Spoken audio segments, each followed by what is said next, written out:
pork pie, less the pig. So this is the vegan gorgeous pie that you will love, and it's saving the animals. We don't have any pork in it, but it tastes identical, not near to a pork pie, but identical. It is fantastic. So all you need to do is follow this recipe and we can get started.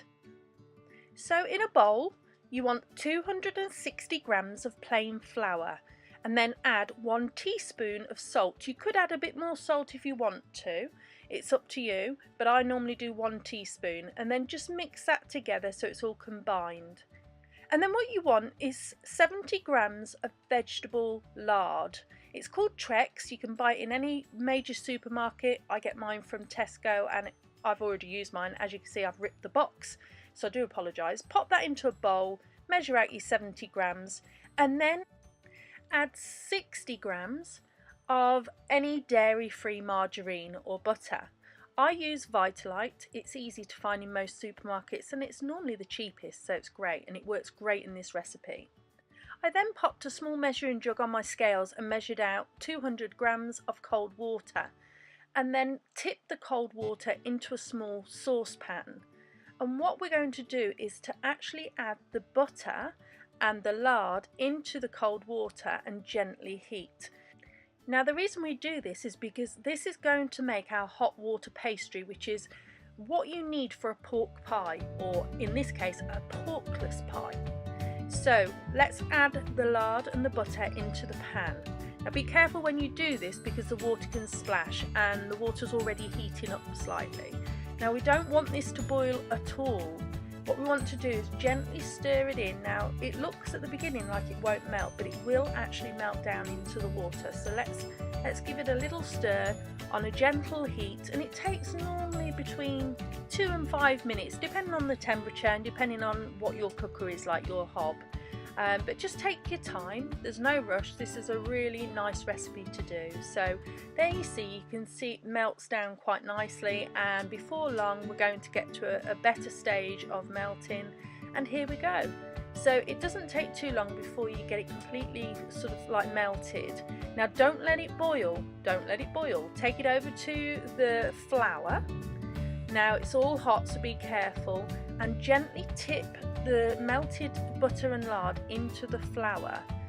Okay, so be careful with this because it's hot at this point, so you don't need to use your hands because it's too hot. Get your wooden spoon and just very gently just stir the melted lard and butter into the flour. Now what you want to do, you don't want to mess with it too much, but you do need to fold it in order to get rid of the flour really. Now as you're doing this is also cooling it down slightly, so it's not going to be too hot on your hands when you actually need to get your hands in. So I quite enjoy this process. So there you go, so it's nearly done. So as soon as you see like most of the flour's disappeared and it's all combined, then you can actually take your spoon out and actually get your hands in there. Now again, we don't want to mess with this too much, so what we want to do is we need to sprinkle some flour onto our worktop. So we need to prepare that because we're about to get that dough out of the bowl. So sprinkle your flour on some worktop. I use probably a tablespoon or 2 just to make sure there's enough flour so it doesn't stick to the surface. And then with your hands you can get the dough out. You don't want to knead it too much because you don't want to mess with it too much. But what you do need to do is just make sure it's all combined so it's not crumbly. So it's quite warm to touch. It feels a bit like hot Play-Doh. It's very nice. So just very gently knead it, and you're just making it into a slight ball shape, because what we're going to do is we're going to have to put this in the fridge for a while to settle. So once it's into a decent shape, put some cling film around it. Mine's a little bit messy the way I did it, but it doesn't matter. It doesn't matter, you don't have to be perfect. Pop it in some cling film and pop it into the fridge. Now I leave mine overnight normally, but anything after 2 hours, it's perfect to use. So don't worry about it too much. So as long as it's in there for 2 hours, you'll be absolutely fine. Now we can prepare the filling. Now to get that authentic pork taste, we use Linda McCartney's vegetable sausages. Now just the original sausages are fine. I've got 4 here, and all you need to do is make sure they're room temperature and you give them a good mash. Now they are quite hard to mash. You could put them in a food processor, but it's quite nice just to get a fork and just mash away really. It's pretty simple to do. And then once they're totally mashed, you'll get a nice consistency. This is quite a sticky combination anyway, so you don't need anything extra to put in to make it stick. So I've added 1 teaspoon of salt. Now you could add a bit more if you wanted to, but you don't need to. And then I'm going to add 1 teaspoon of thyme, which will give that flavour of a pork pie. It's amazing, because what we want is to replicate it absolutely perfectly, so you don't need to have the pig. We can save the pigs. So then we're going to do sage. So again, 1 teaspoon of sage, so that tastes gorgeous. So this combination of these spices really helps, or herbs really helps that flavour. And then we're going to use half a teaspoon of cayenne pepper. Now when you eat a pork pie, a traditional pork pie, you get a little bit of a kick at the back of that meat, so that's what we want to do. So we add that, and then we'll add some white pepper. I normally use about 1 teaspoon of this as well. So you've got your salt, your pepper, your sage and your thyme, and a little bit of cayenne kick at the end. So all we have to do then is mix this together just to make sure it's fully combined, and what you'll be left with is a lovely pork smelling, without the pig, lovely meaty substance. So this is where the exciting bit comes. So now what we do is flour our worktop, make sure we've got plenty there, and we get our pastry or our dough, which has been in the fridge for at least 2 hours. Again, I leave mine overnight. Unwrap it. It will be very hard and cold to the touch when it comes out the fridge. Don't worry, it will soften up as you start to knead.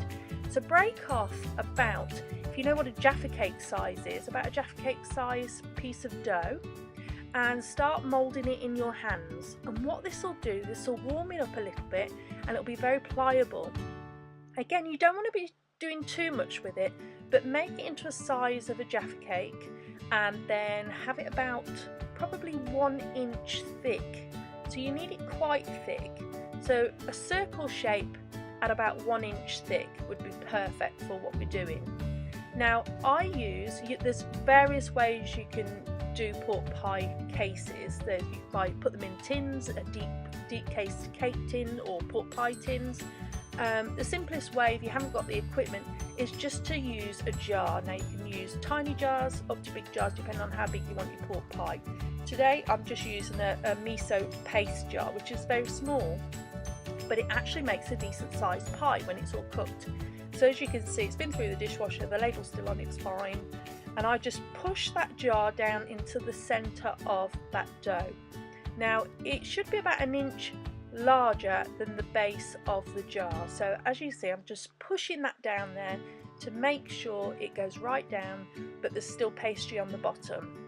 Now this allows you to have like a donut ring around the base of the jar, and all you do, and this is really therapeutic, you could actually sit watching telly doing this, and you just gently that was my dog in the background by the way, you just gently massage that dough up to the rim of the jar, and it takes probably about, I don't know, 5 minutes to do. It probably wouldn't even be that much.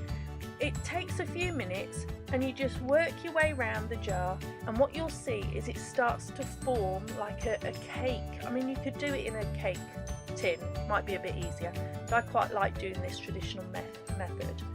And you just mould the pastry around the jar until it's at the desired height that you want.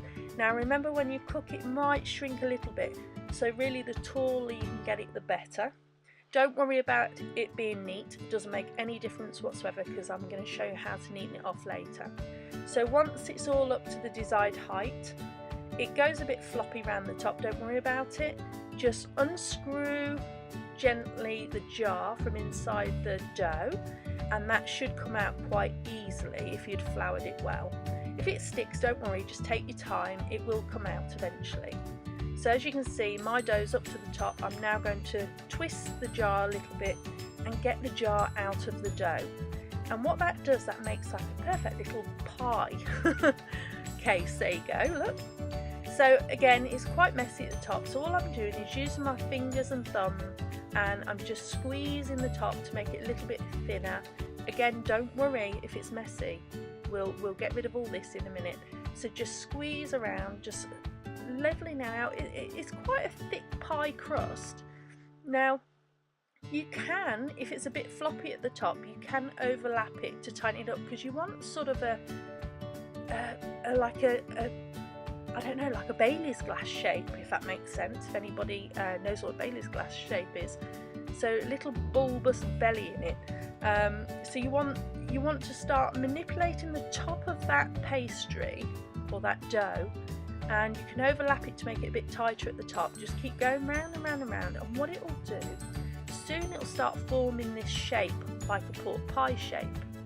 And it does take a little bit of time, probably a few minutes, but it's very much worth it. So as you can see, I'm showing you how I'm doing it, and I'll leave you there and just keep going. It doesn't take too long to do, but the finished result is great.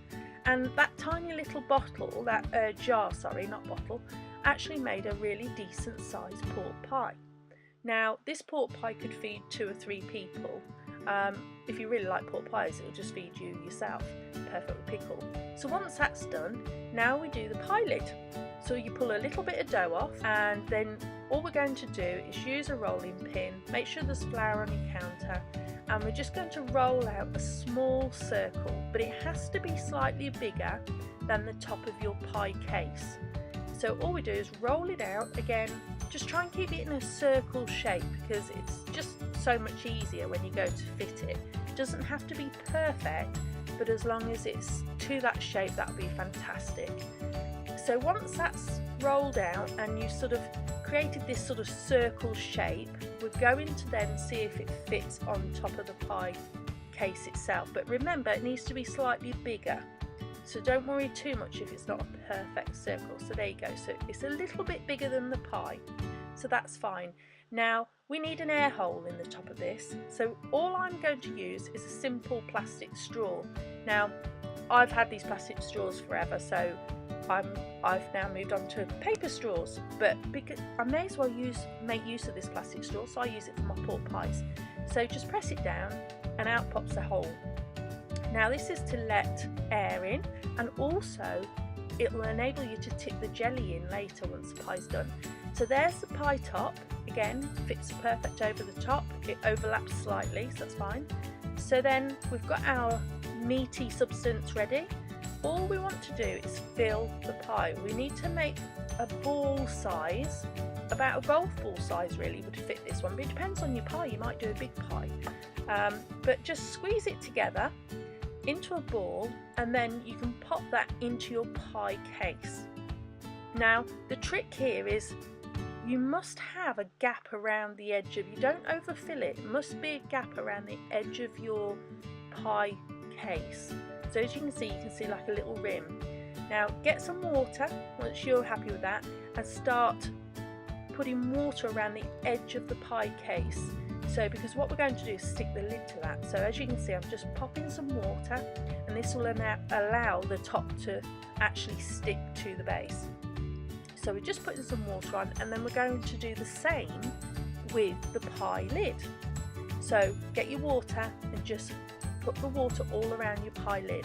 There you go, it's very easy, all done. So this is the exciting bit, because now this is when we put the pie together. So place your lid on top and tuck in the edges with each other. Now I'm going to put this a little bit bigger so you can see what I'm doing. There you go. So tuck it in, and having it a little bit bigger enables you to tuck that lid in to the actual pie case itself. Now once it's all tucked in, it'll all stick because you've put the water on. Now we're going to do a nice fluted edge. Now this is really simple to do. So use your 2 fingers and 1 finger just to put a nice little fluted edge in there. Now that's all you do, put your 2 fingers together and press them together. There you go. So a little bit of a close-up so you can see what I'm doing, and it really does finish the pie off from a plain pie to quite a nice presentable pie. You know, if you were going to give it as a gift to your family member to shock them into eating vegan. I mean, I've got to tell you, this pie tastes identical to a traditional pork pie. Now once that's done, just run your hands around and just make sure it's in a circular shape, because it can, as you're doing that, you can get out of shape a little bit. So just make sure everything's how you want it and you're happy with the shape of it, and that's perfect. Now there is a messy bit coming up, so be warned. Obviously we can't put the pie into the oven as it is, so we need to make sure that it's coated in what we would traditionally do, egg, to make it brown and go nice and shiny. But as we're not doing that, you could melt some butter and add some soy milk or almond milk and coat it with that. I just use normal soy milk. It's fine, it does the job.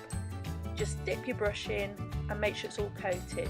Now this is really easy, this bit, but then you want to coat the sides. Don't forget the sides of the pie, because you want it brown all the way over the top and the sides. So lift your pie up gently.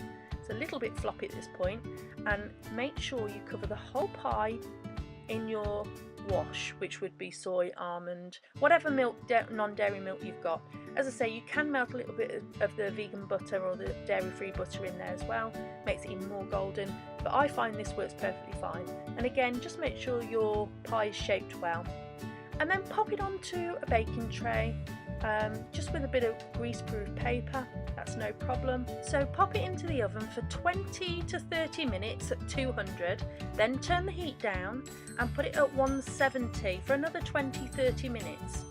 So now we're going to make the jelly, which is so important for a traditional pork pie. So you want to grab a vegetable stock cube. Now all you need to do is cut about 1/4 of one stock cube and pop it into a jug, and you want to tip some boiling water.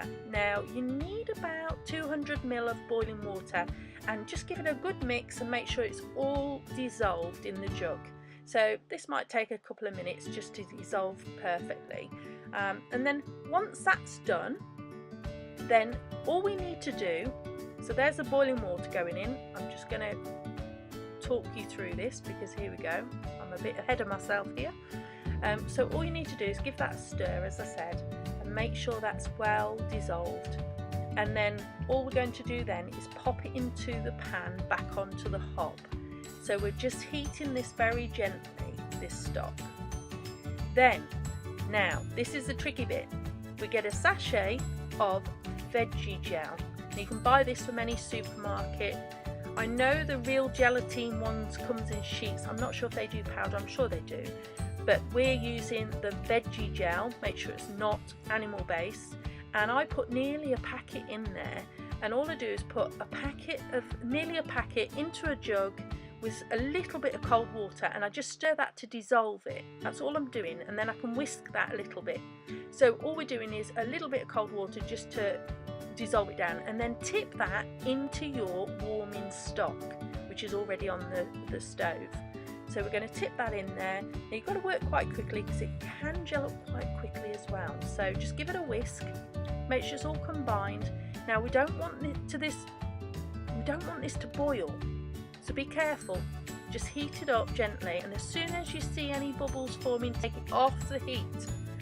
And then that's the jelly done. It's got a slight flavour, it's not too powerful, but it's really nice in the pie. So this is the exciting bit. So your pie's cold, and all we do, the hole in the top of the pie, we just tip that jelly, which is still warm. Obviously don't leave it too long, so it's still just come off the heat, and we very carefully and slowly fill the pie. Now you might notice on my pie I've got 2 side holes. I think I've actually got 3 on it. I just poked a skewer through. Now all that does is, there at the side, see the holes at the side?